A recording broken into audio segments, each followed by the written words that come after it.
जय हिंद। दोस्तों, आज की वीडियो में हम बातें करेंगे एक बहुत ही शानदार स्मॉल कैप फंड की।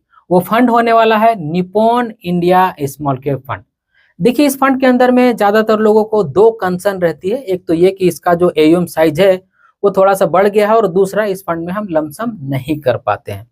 लेकिन अगर बात की जाए इसी तरह के और फंड की, जो पुराने फंड है, जैसे में एक्सिस स्मॉल कैप फंड हो गया, या फिर एसबीआई स्मॉल कैप फंड हो गया, या फिर एचडीएफसी स्मॉल कैप फंड हो गया, जो भी ज्यादातर पुराने फंड है, उन सभी में कभी ना कभी हमें डाउनफॉल या फिर अंडर परफॉर्मेंस देखने को मिला है। इसका मतलब ये हुआ कि कुछ समय तक कभी ना कभी उनका ऐसा सिचुएशन था जिस समय में वो जितना रिटर्न देना चाहिए था उतना रिटर्न इन फंड ने नहीं दिया है।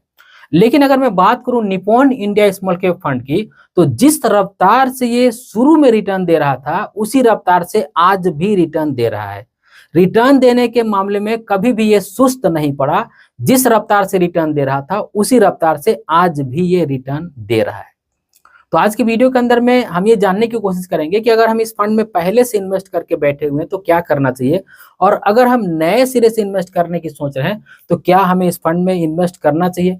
इसके लिए आज के वीडियो के अंदर में इस फंड के ऊपर में हम एक रिव्यू करेंगे, और जब हम रिव्यू करेंगे तो इन सारे सवालों का जवाब हमें आज के इस वीडियो के अंदर में मिल जाएगा।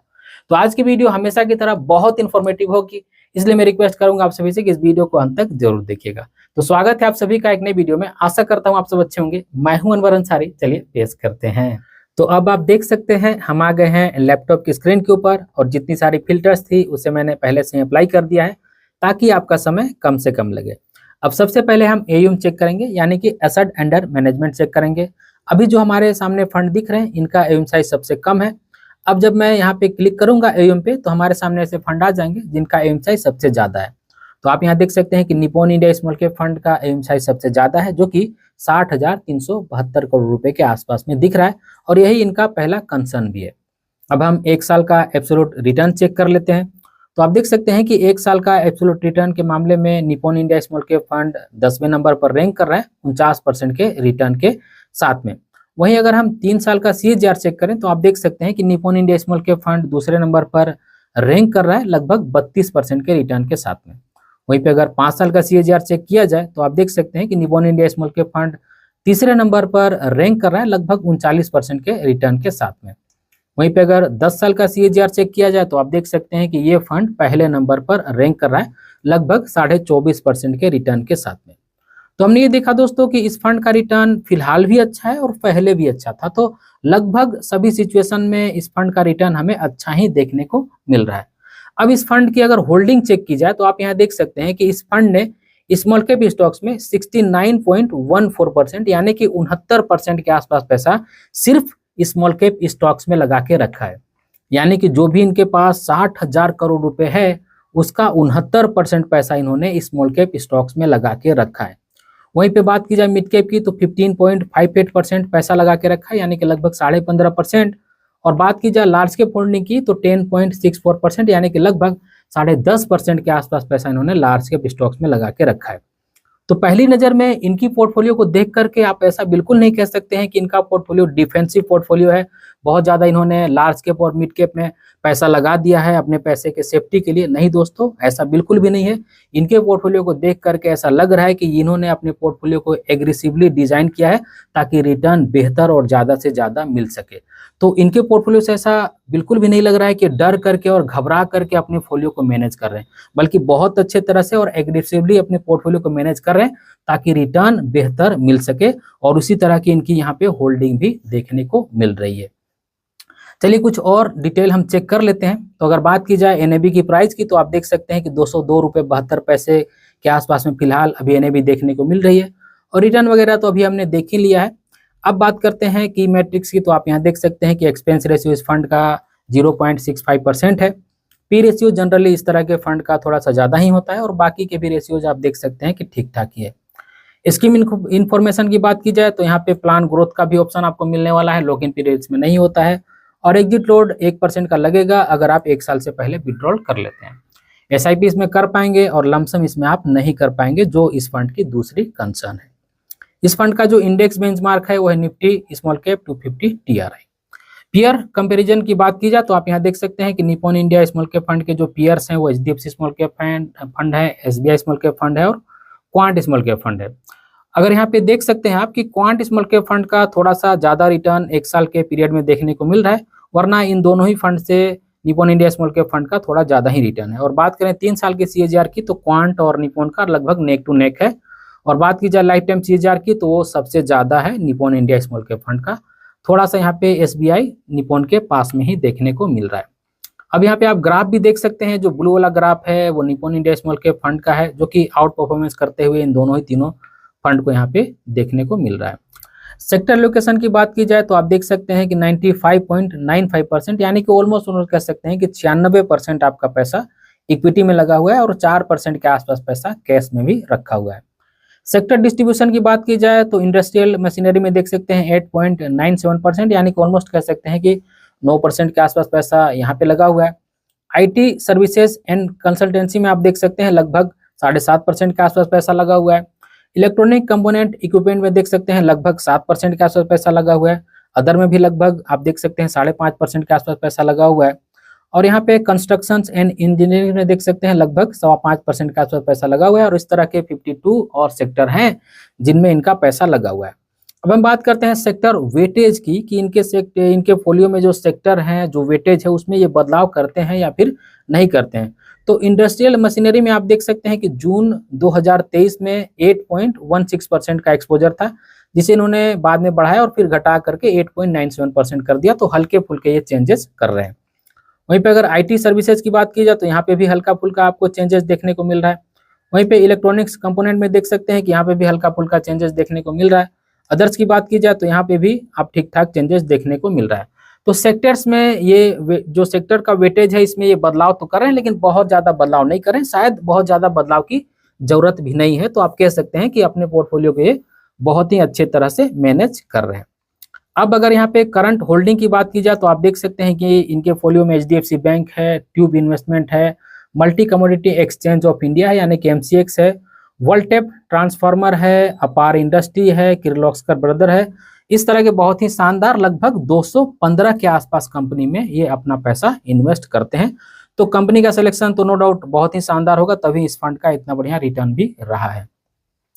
अगर बात की जाए फंड मैनेजर की, तो आप यहाँ पे देख सकते हैं कि एक ही फंड मैनेजर हैं जिनका नाम है समीर रच, और इनको एक्सपीरियंस लगभग 16 साल का है। ये हमारे Nippon India small cap fund को मैनेज कर रहे हैं। अब मैं आपको यहाँ पे एक और चीज दिखा दूं। अब मैंने यहाँ पे दूसरा टैब खोल लिया। यहाँ पे आपको ऐसे फंड देखने को मिल रहे हैं जिनका एम साइज सबसे ज्यादा है। तो आप यहाँ देख सकते हैं कि एचडीएफसी बैलेंस एडवांटेज फंड है। अगर मैं बात करूं बैलेंस एडवांटेज कैटेगरी का, तो ये सबसे शानदार रिटर्न देने वाला फंड है। लेकिन अगर इसका एम साइज आप देखें तो लगभग 94,000 करोड़ रुपए का है। पराग पारिक फ्लेक्सी कैप फंड, इसको भी भाई कुछ कहना नहीं रिटर्न का, ये बहुत ही शानदार रिटर्न देने वाला फंड है। 78,000 करोड़ रुपए का एम साइज है। HDFC mid cap opportunities again बहुत ही शानदार फंड है, लेकिन 75,000 करोड़ रुपए का एम है। एसबीआई इक्विटी हाइब्रिड कैटेगरी का अगेन शानदार फंड 73,000 करोड़ रुपए का एम है। ये जो एसबीआई लिक्विड फंड है, इसका तो खैर ये लिक्विड फंड है, ये तो लिक्विड में जाता है, लेकिन फिर भी इसमें यहाँ पे देख सकते हैं कि 67,000 करोड़ रुपए का एम है। HDFC flexi cap fund again 63,000 crore रुपए, लेकिन परफॉर्मेंस बहुत ही शानदार। ICICI pru blue chip fund में भी देख सकते हैं कि 62,000 करोड़ रुपए लगा हुआ है। इस फंड का भी रिटर्न बहुत ही शानदार है। और एचडीएफसी लिक्विड है तो खैर ये तो कैटेगरी ही अलग हो गया। 9वें नंबर पर देख सकते हैं कि Nippon India small cap fund है, यानी कि इंडिया के अंदर में जितने भी म्यूचुअल फंड है, अगर एयू वाइज देखा जाए तो 9वें नंबर पर Nippon India small cap fund आता है। ये मुझे दिखाने का रीजन ये है कि जितने भी फंड हैं आपको यहाँ पे दिख रहा है, जिनका एम साइज सबसे बड़ा है, इनका भी परफॉर्मेंस बहुत ही शानदार है। ये जितने भी फंड आपको टॉप में दिख रहे हैं, ये सभी अपनी कैटेगरी के बहुत शानदार रिटर्न देने वाले फंड है। तो इस बात से हमें ये पता चल रहा है दोस्तों कि एम साइज अगर बहुत बड़ा भी हो जाए और मैनेजमेंट अच्छा है, फंड मैनेजर अच्छा है, तो रिटर्न पे कोई भी फर्क नहीं पड़ता है। इससे हमें साफ साफ पता चल रहा है और हमें यहाँ पे सबूत भी देखने को मिल रहा है। और Nippon India small cap fund खुद ही बहुत बड़ा एम साइज वाला फंड है, लेकिन अच्छा रिटर्न ये दे रहा है। तो अगर किसी को कंसर्न है इस बात का कि भाई इसका जो एम साइज बहुत बड़ा हो गया है, इसलिए मैं इस फंड में निवेश नहीं करूंगा, तो बिल्कुल आपकी चॉइस हो सकती है। लेकिन एम साइज बड़ा होने से फिलहाल इनके परफॉर्मेंस पर तो कोई दिक्कत नहीं आई है, हमें जहां तक देखने को मिला है। सबसे पहले मैं ऐसे लोगों के लिए बात करूंगा जो लोग पहले से इन्वेस्ट कर रहे हैं इस फंड में। तो भाई अगर आप पहले से इन्वेस्ट कर रहे हैं तो भाई इसने कैसा रिटर्न दिया है इसके बारे में तो आपको मालूम ही है। तो मैं बोलूंगा कि आपको बिल्कुल बने रहना चाहिए, क्योंकि ये फंड बहुत शानदार है। अब अगर इस फंड से निकल करके दूसरे फंड में आप जाएंगे तो आपको दूसरे फंड को नए सिरे से आजमाना पड़ेगा, पता नहीं वो फंड ठीक करे या फिर नहीं करे। और ऑलरेडी हम एक ऐसे फंड में इन्वेस्टेड हैं जो अच्छा खासा हमें रिटर्न दे रहा है, तो ऐसे में हमें स्विच बिल्कुल भी नहीं करना चाहिए। ऐसे लोग जो नए सिरे से इन्वेस्ट करना चाहते हैं, तो अगर आपको एयूम साइज का कंसर्न है, आपको लगता है कि एयूम साइज बहुत बड़ा हो गया है, तो हाँ खैर बड़ा एयूम साइज तो है, लेकिन परफॉर्मेंस अगर फिलहाल की देखा जाए तो इसमें कोई भी दिक्कत नहीं है, आगे का कुछ भी कहा नहीं जा सकता है। तो आप चाहे इसमें इन्वेस्ट कर सकते हैं और चाहे तो इन्वेस्ट नहीं भी कर सकते हैं। और दूसरा हमारा जो कंसर्न है वो लमसम को लेकर के, तो भाई यहाँ पे सीधा सा आंसर है कि इसमें लमसम नहीं होता है। अगर आपका उद्देश्य लमसम करना है तब भी आपको इस फंड से दूर रहना चाहिए। तो हमने तीनों तरह के लोगों के लिए बात कर ली, कि जो लोग पहले से इन्वेस्ट कर रहे हैं वो, और जो लोग नए सिरे से इन्वेस्ट करना चाहते हैं वो, और अगर एम साइज बड़ा हो गया है तो हमें इस बात से क्या दिक्कत हो सकती है या फिर नहीं हो सकती है। अब हम थोड़ा सा इस फंड का एसआईपी का रिटर्न भी देख लेते हैं। यहाँ पे आप देख सकते हैं कि एएमसी मैंने Nippon India mutual fund select किया है, और यहाँ पे कैटेगरी देख सकते हैं स्मॉल कैप है, और जो फंड मैंने सेलेक्ट किया है Nippon India small cap regular plan growth का मैं आप सभी को रिटर्न दिखा रहा हूँ। मंथली इन्वेस्टमेंट 5,000 रुपए का है, फ्रिक्वेंटली मंथली है, और स्टार्ट डेट यहाँ पे देख सकते हैं 15/9/2014 से लेकर के 15/9/2024। आप देख सकते हैं कि इस फंड का जो लॉन्च डेट है वो 1/9/2010 है, लेकिन हम अपना एसआईपी जो स्टार्ट डेट यहाँ पे डाले हैं वो 15/9/2014 डाले हैं, और इन डेट जो है वो 13/9/2024 है, यानी कि 10 साल का पीरियड है।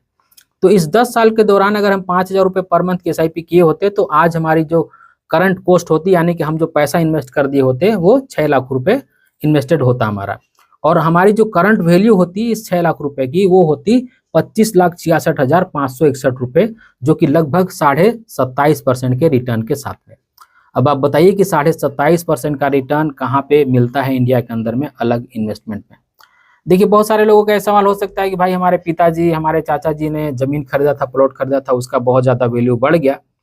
लेकिन देखिए अगर औसत रेट देखा जाए तो बहुत सारे लोग शहर में भी रहते हैं, तो शहरों में इतने रफ्तार से प्रॉपर्टी का भी रेट नहीं बढ़ता है। अगर आपका लक बहुत अच्छा है, आप ऐसे जगह पर प्रॉपर्टी खरीद लेते हैं जहाँ पे हाईवे निकल जाता है, जहाँ से कुछ अच्छा डेवलपमेंट हो जाता है, तो उस प्रॉपर्टी का रेट अचानक से बहुत ज्यादा बढ़ सकता है। लेकिन ऐसे अगर प्रॉपर्टी का भी रेट देखा जाए तो लगभग 8-10%, 12% के आसपास के रेट से ही बढ़ता है। तो इक्विटी में जो रिटर्न मिल सकता है दोस्तों, वो रिटर्न मेरे ख्याल से तो कहीं भी नहीं मिल सकता है। हाँ, लेकिन यहाँ पे थोड़ा सा रिस्क भी इन्वॉल्व होता है, जैसा आप यहाँ पे देख सकते हैं कि बहुत बार उतार चढ़ाव हुआ है। तो आज के वीडियो में हमने सारा डिटेल डिस्कस किया Nippon India small cap fund के बारे में, और मैंने बताया ये भी कि जो लोग पहले से इन्वेस्ट कर रहे हैं उनको क्या करना चाहिए, और नए सिरे से अगर आप इन्वेस्ट करना चाहते हैं तो आपको क्या करना चाहिए। तो आज की इस छोटी सी वीडियो में यही थी दोस्तों। उम्मीद करता हूँ आज की वीडियो आप सभी को अच्छी लगी होगी। अगर आज की वीडियो आप सभी को अच्छी लगी है तो इस वीडियो को एक लाइक जरूर कर दीजिएगा, और इसी तरह की वीडियो देखने के लिए चैनल को सब्सक्राइब कर लीजिएगा, और इस वीडियो को अपने फ्रेंड और फैमिली के बीच जरूर से शेयर कीजिएगा। इस वीडियो का आखिर में बस मैं आपसे इतना ही कहना चाहता हूँ कि अपना और अपने फैमिली का बहुत ख्याल रखिएगा। मैं मिलूंगा इसी तरह की किसी और वीडियो में, तब तक के लिए बाय।